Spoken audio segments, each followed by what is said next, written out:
Rosa Méziane, je suis chef d'entreprise, je suis à la tête d'un organisme de formation. J'ai une casquette également associative puisque je suis présidente de l'association Move Territoire, le mouvement pour l'émancipation des territoires.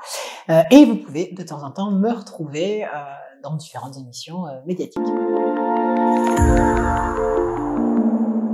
Parce que la société a des stéréotypes de genre. Par exemple, on va plus facilement parler d'une secrétaire plutôt que d'un secrétaire, d'une assistante. Et de la même manière, on va plutôt parler d'un ingénieur, d'un technicien.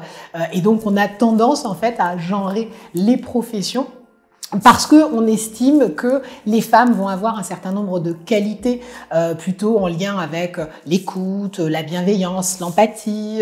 À l'inverse, les hommes vont plus avoir des compétences en lien avec le leadership, le dépassement de soi. Donc, notre société ayant des stéréotypes, du coup, les professions et même du coup les orientations scolaires sont aussi genrées.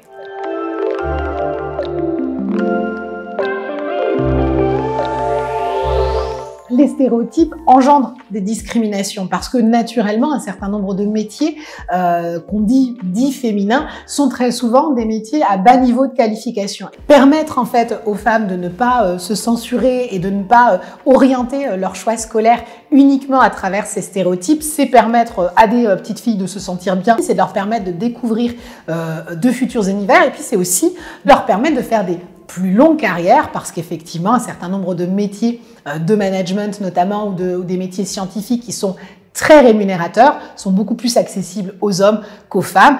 Il n'y a qu'à voir le nombre de dirigeants du CAC 40 par exemple.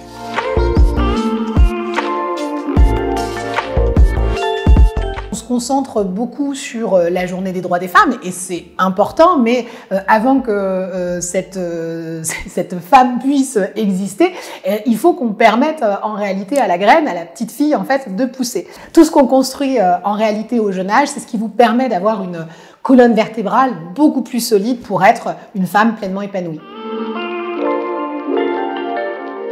À l'émancipation, je dis oui au bonheur, à la joie et au simple fait d'être soi.